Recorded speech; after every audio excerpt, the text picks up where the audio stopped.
From the studios of the Optimism Institute, welcome to the Blue Sky Podcast. I'm your host, Bill Burke, and in every Blue Sky episode, we'll be speaking to leaders, researchers, and thinkers whose stories and insights will remind us that there is always blue sky above. Sometimes you just have to get your head above the clouds to see it. Today's Blue Sky guest tells her story from the coast of Maine, but the work she's doing was inspired by her upbringing in Pennsylvania and has ramifications for the future of coastal communities around the world. Briana Warner is the CEO of Atlantic Sea Farms and has dedicated her life to doing well by doing good. She's passionate about her adopted home state of Maine and working with partner farmers to help create a more resilient and thriving coast. She and her team have forged a new path for seaweed aquaculture in the U.S. by working with fishermen to grow kelp as a climate change adaptation strategy and building national demand for that kelp. The ASF team and partner farmers now account for the majority of line-grown kelp grown in the U.S. and are proving that a model that puts farmers, planet, and people first can drive an entirely new way of producing food. Briana has followed a mission-driven path that brought her to kelp, including serving several tours as a diplomat in the U.S. Foreign Service, starting and selling a wholesale bakery focused on employing newly resettled refugees, and creating the first economic development programming suite at the Maine-based Island Institute. I hope you enjoy this Blue Sky conversation with Atlantic Sea Farms CEO Briana Warner as much as I did. Briana Warner, welcome to the Blue Sky Podcast. Hi, Bill. How's it going?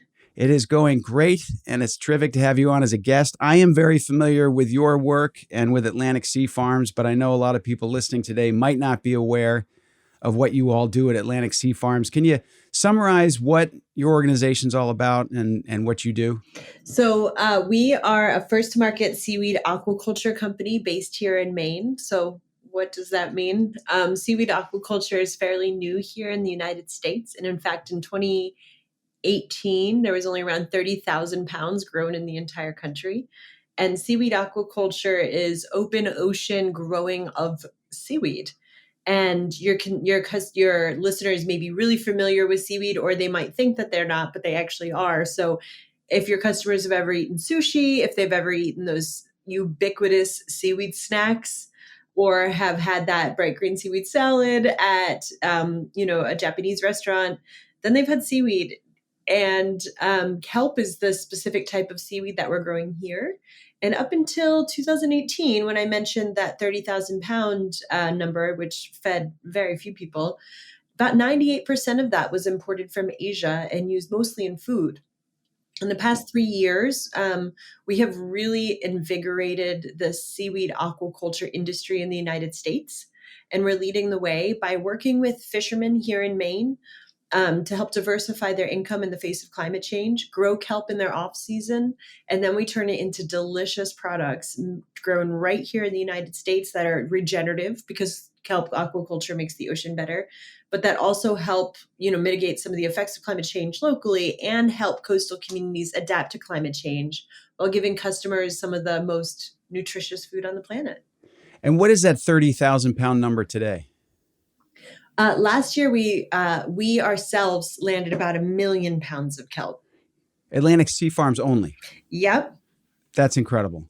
Yeah. Okay, so I'm pretty familiar with your background, and if I had just read your resume, the first half of it, I would not have necessarily guessed you would wind up in Maine doing kelp farming. Can you explain how your background led you here? You're not from Maine. You're not from the coast even. How did you wind up where you are today? What's that story? I'm what Mainers call from away. Yes. That makes two of us. Yeah. And for me, my background is in economic development. I was a diplomat for a number of years. And I moved to Maine because of family reasons. I'm not from here, but I'm from a community in Pennsylvania that was at one point really focused on natural resource-based energy industries. and has seen the decline of that in a pretty significant way, as have all kind of coal communities. And that was, before I was born. And so I grew up in a community with not a lot of hope and not a lot of economic prosperity, and quite a bit of, uninspired community to grow up in for a number of reasons, mostly because people have lacked hope because of the loss of an industry that, quite frankly, is never coming back, and the loss of opportunities for them to succeed in the future. So in many ways in that community, succeeding is getting out. And coming and so being in the foreign service, being a diplomat, having the opportunity to really think about economic development differently because of my background, because of what I saw. I spent a lot of time in the foreign service really deeply focused on figuring out ways that economic development can happen in communities before there is catastrophe or before there is crisis. But for the worst, quite frankly, our foreign policy does not exist around preventing problems. It revolves around fixing them once they've gotten so bad that we can no longer ignore them. Sure. That's true in our healthcare system. I was going to say that Like, rings. we don't talk about nutritive Sounds familiar. food and preventative exercise. We talk about solving things with deep medication. We don't talk about the endemic health issues around poverty. We talk about medication. And so, it's just not in the American mindset in so many ways to kind of look at preventative ways that we can approach potential future problems. And when I moved to Maine, it became really apparent to me that there was huge challenges on our coast, but also equally as exciting opportunities. And the challenge being, we have the Gulf of Maine is warming faster than 98% of oceans in the entire world. And I want to pause on that, because we have this beautiful, clean, cold water. We don't have a big population. It's not like we're sending out a bunch of greenhouse gases here in Maine. It is the Arctic ice melt that is happening as a result of global climate change that is creating a confluence of currents that is making it so that the Gulf of Maine is warming faster than 98% of oceans in the world. So what does that mean? It doesn't mean just this like increased spike of heat over time. It's a crazy amount of volatility within that spike. And so, yes, there's always an upward trend. But in the meantime, last year, for example, it was 2 degrees Celsius warmer than has ever been recorded in the Gulf of Maine during the middle of the winter, during those winter months.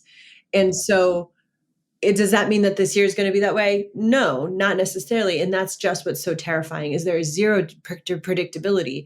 What we do know is there are a lot of species in the Gulf of Maine that are no longer going to survive at the rate that they are today as that water changes. And lobster, which is the dominant industry in the state of Maine, is key among those species that is going to be deeply affected, particularly within their larval stage, and will not be able to exist in the way and in the volume that they are now. That is critical here in Maine because we are a lobster monoculture. I think when people think of Maine, they think of lobster or pine trees. Right. We'll still have those. Throw in a moose here or there, right? But pretty much lobster. But they think of lobster, and that's not unfounded. That is deeply founded in the fact that we are a monoculture. It is what we depend on, and in many coastal communities is the only job. So those are the challenges. The opportunity, to me, is very compelling. One, we have more coastline than the state of California. Our dependence on the lobster industry, which is an owner-operator fishery, means we have more than 4,000 lobster license holders that run their own business. They have their own boat, not like Massachusetts and Canada where it's kind of fishing fleets. Here it is indeed, you must be on your boat in order to fish it. So it is an owner-operator fishery. It's a generational fishery, so people care very deeply about if that is still a fishing industry that their kids and their kids' kids can go into, because that is, for all intents and purposes, how the lobster industry licensing system tends to work, because of an apprenticeship entrance that allows for children of fishermen to be able to get in easier. And we also have a bunch of these lobster boats that are not doing a whole lot in the winter months because there are no other fisheries and the lobsters move offshore during the winter. They have deep knowledge of the water. They have all of the equipment to be fantastic kelp farmers. And they're all looking for diversification strategies in the face of a very volatile lobster industry. So are all lobstermen saying climate change is real? We need to do something now? Absolutely not. But what they are saying is they're very smart business owners and they're saying, man, 20 years ago, we were fishing for shrimp. We were getting cod. We had 5 or 6 fisheries. Now all of our eggs are in one basket, and this is terrifying. Even if there wasn't climate change, it's terrifying. And so we have now expanded our supply network to 27 partner farmers, almost all of whom are fishermen. A few are aquaculturists, so people who are growing mussels, for example. And this is sort of a multi-trophic opportunity for them. And we're producing value-added goods like a fermented seaweed salad, sea veggie burgers, a bunch of things like that are in over 2,000 grocery stores across the country. But additionally, we're doing a lot of work in the ingredient space. So kelp powders, kelp flakes, those kind of things that are in green drinks, nutraceuticals, pet food, your crackers. It's kind of all over the place. So our whole business is predicated around this idea that there can be hope on the water. Fishermen can be the leaders in climate change action through creating one of the most climate-friendly foods available to humans. And we can do that here in the Gulf of Maine and prove that that climate change adaptation is possible when we are leaning into the human capital that we really feel like the American population has.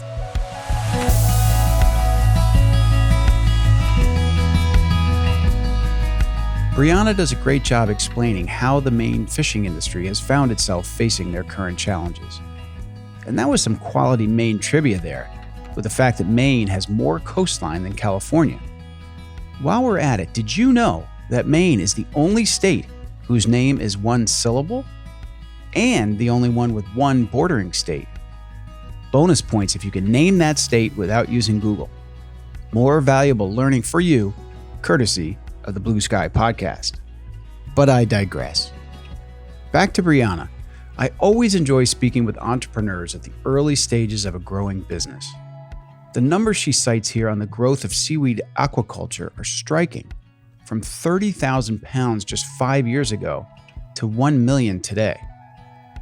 Also, it's interesting to hear Briana talk about how she came to her current work. Great leaders and builders often have the ability to see patterns, especially when applying historical lessons to today. Briana didn't grow up in Maine, but seeing what happened to coal and steel industries in her home state of Pennsylvania and how it affected the population there led her to detect parallels with the lobster business in her adopted state of Maine. And rather than wait for the worst impacts of a warming Gulf of Maine to hit the community, drawing from her background in economic development, through Atlantic Sea Farms, Briana is proactively helping diversify opportunities for the lobster industry. And note the natural optimism in Briana Warner's vocabulary. When she says the word challenge, it's almost always soon followed by opportunity. And it's easy to see why she's having such great success breaking into this vital industry in Maine. Turning back to our conversation, I asked Briana to explain Atlantic Sea Farms' business model and how it is that they find interested lobstermen and how they partner with them. When we first started, I think we really focused on people we knew, we respected, people we saw as leaders in the industry that could really be good ambassadors for this new industry. So we really kind of leaned into the people that I had very deep connections with over a number of years and really learned from them. What do you need from us? We create free seeds. We give those seeds for free to those farmers. They're not free to us, obviously. We create seeds. We give them for free to the farmers to mitigate their risk. We provide technical assistance for lease support for them to figure out how to grow their farms. We go out for first seeding, first harvest, and then we also arrange all of the logistics.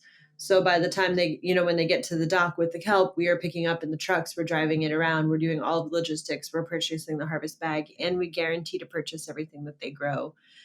And so the risk mitigation for them is extremely high. So you're the guaranteed market. You're a buyer.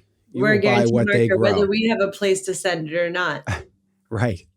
And where does the majority of your stuff get sent? You mentioned all the various products. Are you making these products yourselves? Are you selling to the next stage in the, how does that work? I think most people don't realize when they go to the store and buy like their popcorn, that company who made the popcorn, the vast majority of the time doesn't have any connection with the people who grew that corn.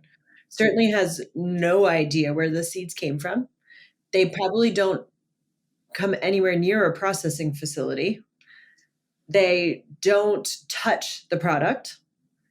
And there's 2 or 3 of them that are basically a marketing firm for a product that's on the market that no one's ever touched or felt. They may be the smart ones. Yeah. We Yeah.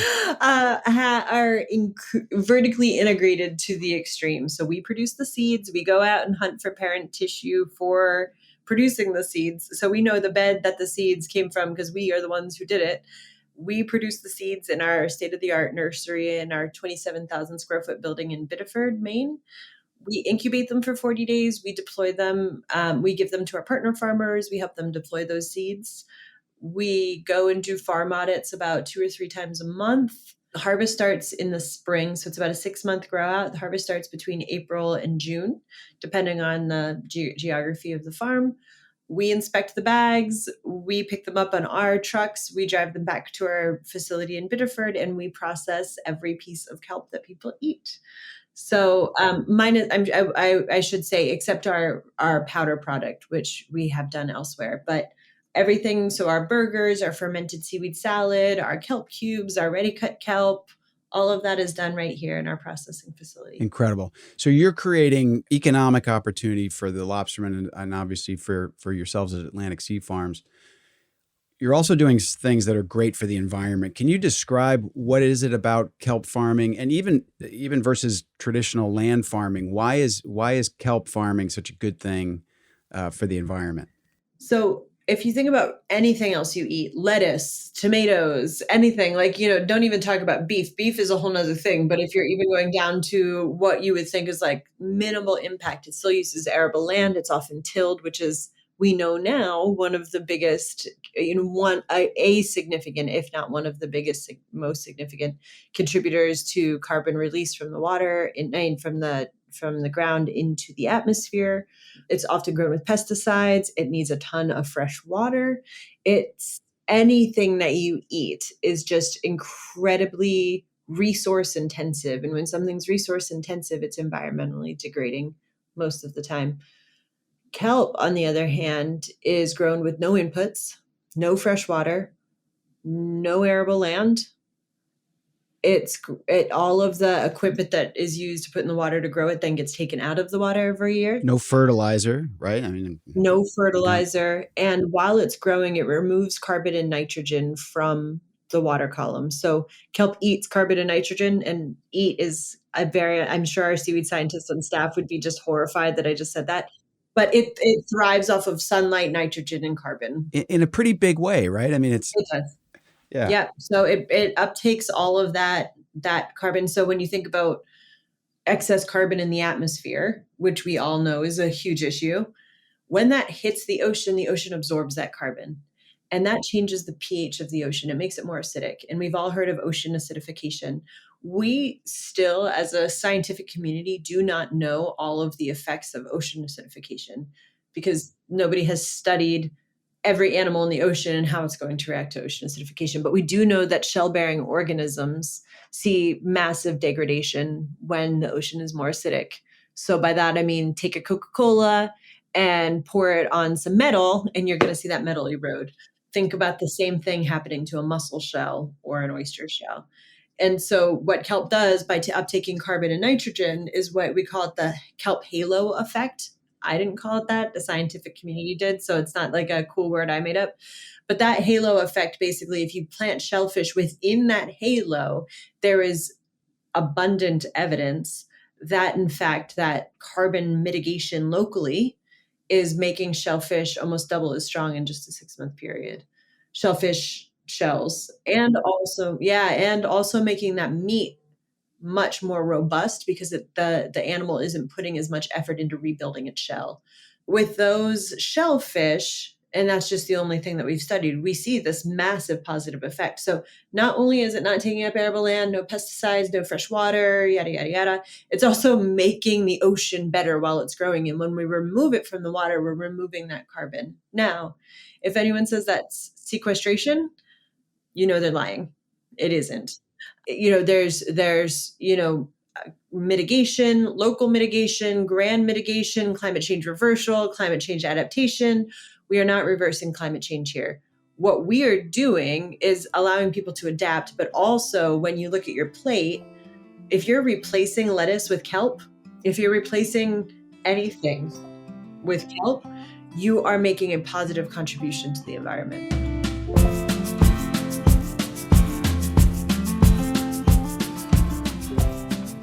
A key to the success of Atlantic Sea Farms is a listen-first mentality. By approaching the business this way, Briana and her colleagues figured out that a big challenge for the lobster community was risk. And they figured out ways to get lobstermen to participate by providing seeds free of charge and serving as a guaranteed buyer. And it's clear that Atlantic Sea Farms is motivated by a mission, encouraged by a new type of farming with so many positive environmental factors that set it apart from traditional land agriculture. And not only that, kelp happens to be really good for you. And I asked Briana to walk us through some of those benefits. I actually have to always get out my Kelp for Health little document here. Seaweed is one of the best sources of iodine that there is. We don't get a lot of, when we were younger, there was iodized salt. You don't see that anywhere anymore. Right, sea salt, right. That's right. People are using sea salt. So people aren't getting enough iodine in their diet. And iodine is needed to make thyroid hormones help regulate metabolism. You see a lot of women, particularly, premenopausal and postmenopausal women who have massive thyroid issues because they're not getting enough iodine in their diet. And in fact, as a point of this, in Korea, you're supposed to eat seaweed soup every day while you're pregnant. And on your birthday every year, to nod to your mother, you're supposed to eat seaweed soup celebrating your mother for your birthday, because they see kelp as such an important part of regulating thyroid health while you're pregnant, nursing, and postmenopausal. It's also got 20 different vitamins and minerals like iron, potassium, calcium, vitamin A, vitamin B12, magnesium, soluble fiber. It helps with blood sugar regulation, heart health for anti-inflammatory compounds and antioxidants, gut health. So it's a pretty amazing product. It's one of the most nutrient-dense foods on the planet. Plus, if you add to it going out and getting our fermented seaweed salad or our fermented seaweed kimchi that we call sichi, or spicy seaweed salad, which is just out on the market right now at Whole Foods. Any of those three are also traditionally barrel fermented. So on top of the kelp, but the benefits of the kelp itself, we're adding massive probiotic benefits through many of our leading products. Incredible. So let's talk about you a little bit. You have broken into we've talked about you being from away. This is the industry that you've been in, lobstering, seafood, coastal Maine, anything, pretty white, male, traditional, very suspicious of people from away, that sort of thing. How have you broken in, persevered, and been such an incredible success? How do you describe that? And how much of that would you say is just your own innate sense of can-do, optimism, hopefulness, that sort of thing? I get asked this question quite a bit, particularly by people who are looking to start similar industries elsewhere. And it's often by the science community. You referenced a little bit earlier, like fishermen and scientists not agreeing at a table. And I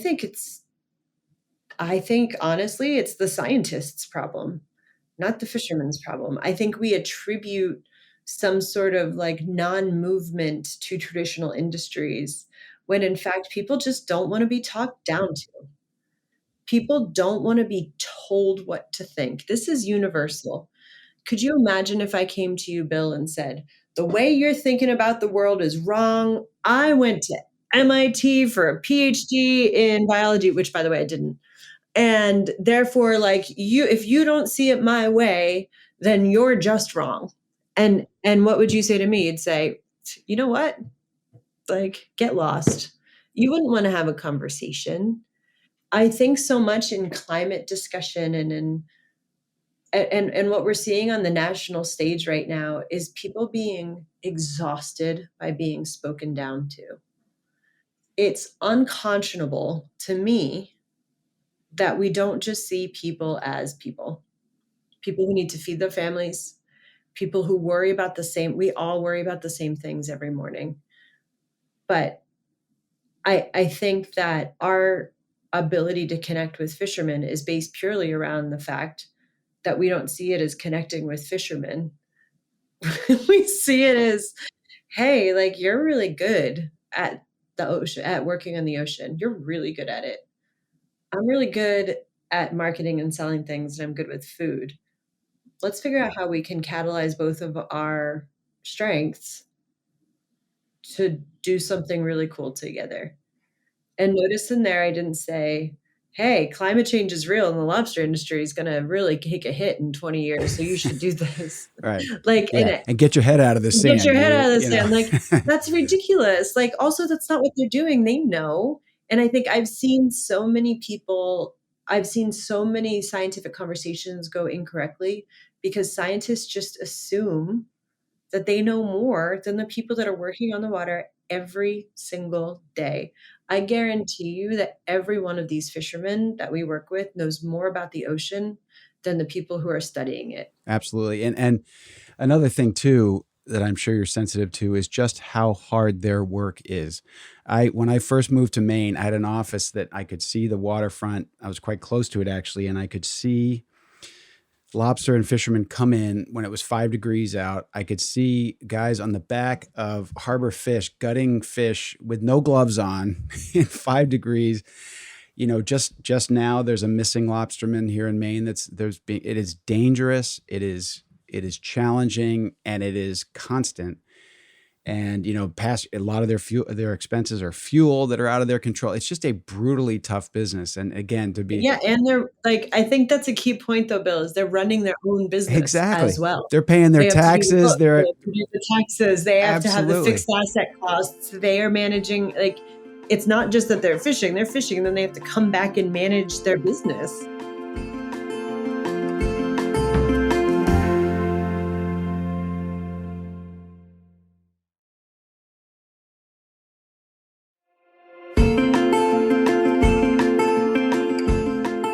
I really appreciate what Briana says here about how she broke into this industry. First and foremost, she treated people with respect. People, she says, don't want to be talked down to. And she makes the honest assessment here that throughout the history of the challenging relationship between the science and fishing communities, it's often been a condescending attitude from scientists that's been the biggest problem. And I think the mindset Briana describes can help us all during this time of polarization and uncivil discourse. To maintain a sense of hope and optimism, we do well to really listen to people with whom we disagree and to treat them with a respectful and open mind. Getting back to my blue sky conversation, I wanted Briana to talk about where her drive and determination come from. I'm sure you've had all kinds of challenges and difficulties and people saying you can't do it. What is it about you that keeps you persevering in this work? I was about to say, I don't think anyone's ever told me I can't do it, but that's likely because of my Maybe behind your back. Yeah, they might say, and they might even be saying it to me, and I just don't hear it because I refuse to. There you go. I mean, I would say, like to your earlier point about white male industries, I have never for a second felt othered or spoken down to or different than our partner farmers ever. Put me in a room with venture capitalists and I will be spoken down to by white men every time. And I think there are a lot of studies out there and there are a lot of statistics that are gut wrenching. Key among them is that women run 50% of businesses in the United States.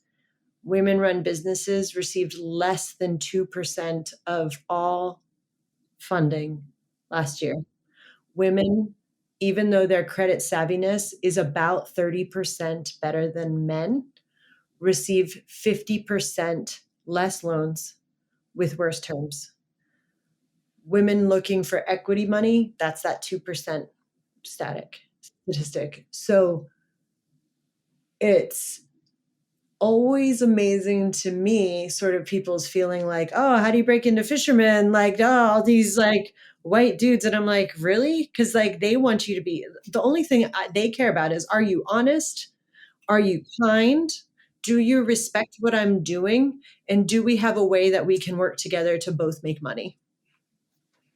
Like, that's it. Venture capitalists, do you have the swagger to do this thing? Do you think that, I mean, are you from a rich family? What are your, there's this thing in venture, and your listeners might not know this, but there is this term for seed funding, for the first round of funding. You can't get the next round of funding without this round of funding. You know what they call it, Bill? And you know this, but your listeners might not. Friends and family. Exactly. It is the most toxic Yeah. term I have ever heard in my life. Yeah. Raise a friends and family round. Yeah. So raise a friends and family round. Okay, cool. So what you're saying already is, if you want to run your own business, you better have rich friends and family. Because if you don't, end of story.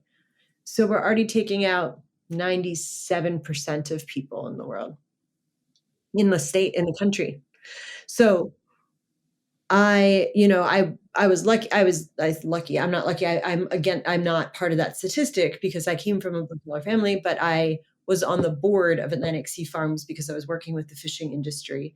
And the board said, we need you to take over this company after a founder transition. So the friends and family round was already done. I was moving into this next round. We already had traction. We built traction from there. The biggest hurdle for me has not been raising money, because I've raised it. I am really defying those statistics, but it's just every day walking into a world dominated by very wealthy white men who set the rules. The game is rigged. Yep. The game is rigged. And we've been very, very successful in running completely against that tide. And I'm very proud of that. And I see that as part of my role, is to show women that this can be done. When there was a Harvard study last year that a man will get asked by the same investors in the same room, what's called promotional questions. So things like, how do you see yourself competing in this market where there are already a lot of brands competing? The women will be asked the same question, but like this: how could you possibly compete against the likes of General Mills? Same question. Right. Subtle. Yep. And subtle, it's every day, and every day you kind of close your door, you take a deep breath, or things like, hey, I know you look good, but how can you manage a business? And it's at this point, I think I'm fairly well known in the communities for never putting up with that anymore. But I think that that's just something to note. This is something I always like to say when people ask me about some of the challenges, is just like, let's name them, let's own them, and let's show that you can overcome them. Because the reality is, I have the best shareholders I could possibly imagine. I have an amazing board that, by the way, is 3 women and 2 men. I get to see if someone's a jerk within the first 5 minutes rather than after they've made an investment. And I have this incredible group of people that are really rallied behind Atlantic Sea Farms, but that doesn't negate the fact that this is what a lot of women are experiencing. And I hope that we can be a beacon of hope that it doesn't have to be that way.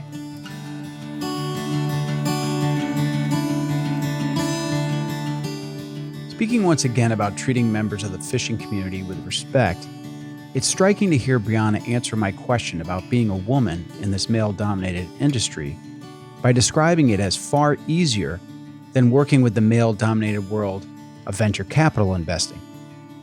Those of us from more privileged backgrounds would do well to try to understand the barriers facing people with less means and fewer connections with affluent friends or family to finance startups.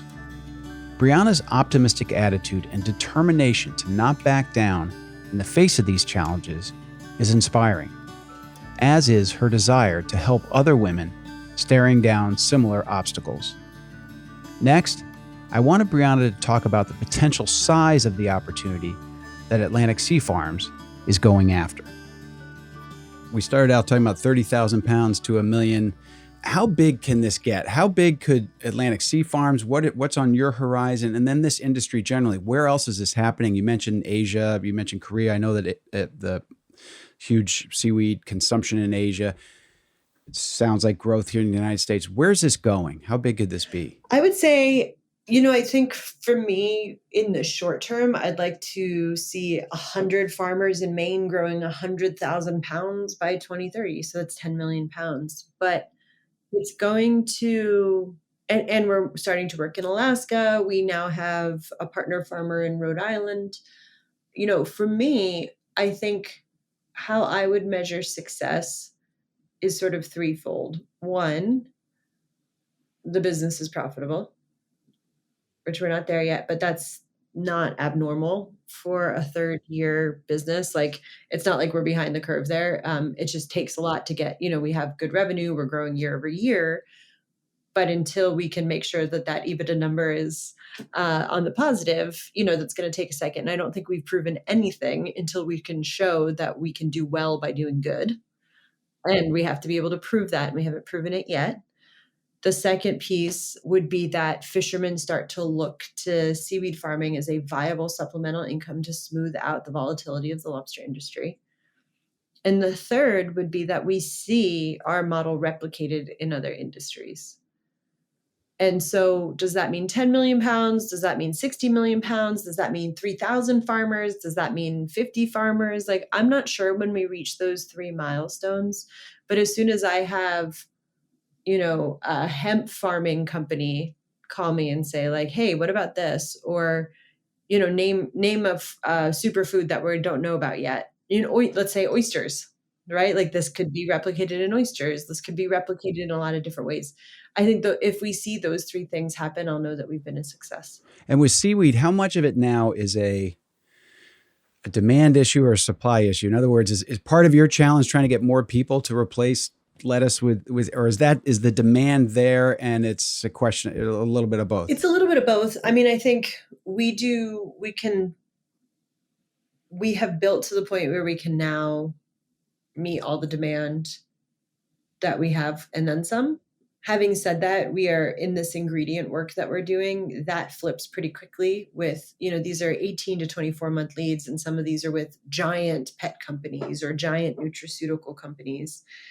And then if they are able to kind of get through their formulation and do the clinical trials that they need and everything else, like all of a sudden we're like, oh crap, we need more supply. So I think it's, it's very interesting to me to talk to like investors or other business people who don't quite understand that it's a push or pull. Like, if you are making canned coffee, I don't know anything about the coffee industry. So if what I'm about to say is completely incorrect, I apologize in advance. But from what I understand about the coffee industry, if you want coffee beans, you can find coffee beans. So you're not sort of planning unless you have a very specific supply chain, input. Like, I only get organic seeds from this organic coffee from this one farm in Ethiopia, which very few people do. You can basically spot buy every year for the demand or spot buy every month. I have to put in partner farmer leases now. My team does for the demand we're going to need in 3 years. Because it'll take state agencies a year or two to even allow for the lease to happen. Right now it's 3 years, but I hope that they're working on it and getting it down. And then we have to deploy the seeds in September, and then I won't get anything out of it until May, June. So it's a little bit of all of it, but it's pretty nuanced as to how we have to make sure that we're working on that supply chain. And you said nutraceuticals before. That's another, is my understanding. There's seaweed on your plate on top of your salad, but there's also, could go into medicines, could go into things like toothpaste and other things, right? There's a whole other, and is that a market that you're supplying as well? Or are you more just sort of food products? No, we do. As far as food, our products are for food. We also do have some food partners that we work with on the ingredient side. So an example might be like Mind Blown Seafood uses our powder in their plant-based scallops, for example. Who else for food? Plant-based scallops. Wait, go back. They sell Yeah. plant-based scallops? Yeah, they're great. The It's called little Mind-Blown hockey Seafood. puck shaped. Yeah, they're great too. Wow. Okay. There's a lot of kind of food input companies that use it in a little bit of percentage. For the most part, our powders and flakes go into things like Thorn has a green juice, like a energy green juice that people make with it. Navitas has a super greens blend where they use our kelp. We have a partner in Earth Animal who does dog kelp jerky with our kelp inputs. They do a kibble. Amazing. So it kind of spans the board. We also have a bioplastics partner, Lollyware, where they work with our kelp as an input to their bio-based straws. So Really? we are input agnostic. Sure. But really excited about the opportunity. Anywhere we can get in seaweed makes the thing better. So if someone's listening right now and they want to support your company and walk into a Whole Foods or a store or some of these things, I wouldn't know that Atlantic Sea Farms is involved, but are there brands, are there products specifically that people could keep an eye out in order to support what you're doing within Atlantic Sea Farms? Like if I want to be a consumer that's helping you out, what am I looking for? So I would say in Whole Foods nationally, you can buy our fermented seaweed salad, our fermented seaweed kimchi, and now as of this week, basically a spicy gochujang seaweed salad. They're all in the fermented section. So wherever you get your sauerkrauts and your kimchis usually. With Sprouts, which is a great retailer out west, they carry our burgers, they carry our kelp cubes, which are for smoothies, and also ready cut kelp. So we have a blueberry kelp cube, we have a cranberry kelp cube, we have a regular kelp cube. People put them in their smoothies every morning. And we're in about 2,000 stores, like I said, across the country. So check out our where to buy page and you can find out where we are. Those are the two big retailers. Oh, also Wegmans is another big retailer. Mom's, Mother's Markets, Fresh Market, Fresh Time. So if you have any of those near you, go there. Otherwise, check out our where to buy page and we may be near you there too. Briana, is there anything else you'd like to leave our listeners with before we sign off? I don't think so. I just really appreciate you taking the time to highlight optimism in a time when hope feels sometimes hard to achieve. And I think it's a great focus. Well, I appreciate that. And I'm a big believer in that businesses can do well and also do good. And if there's ever an example, we're pulling for you here in Maine. I know that. And I hope that everyone in the reach of our voices feels the same way, because what you're doing is checking so many positive boxes. It's incredible. So thank you. I appreciate that very much. No, and I know how busy your days are. So I really appreciate you fitting us in, and thank you so much. Thank you very much.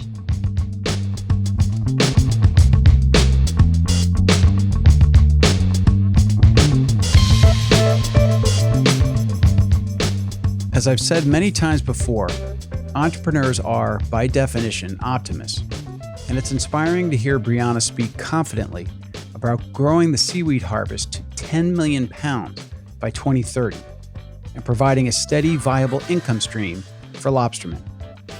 Her vision is also broad enough to see potential in other industries, like hemp or oysters, to replicate this model.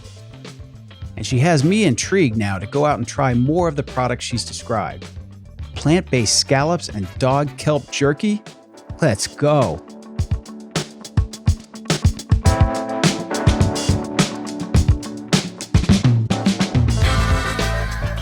I hope you enjoyed and were inspired by this blue sky conversation with Atlantic Sea Farms CEO Briana Warner. Please let us know how you think we're doing with this podcast by leaving us a review or sending feedback through our website at theoptimisminstitute.com. We'd really like to hear from you. Until next time, I'm the founder of the Optimism Institute and host of Blue Sky, Bill Burke, and I thank you for listening.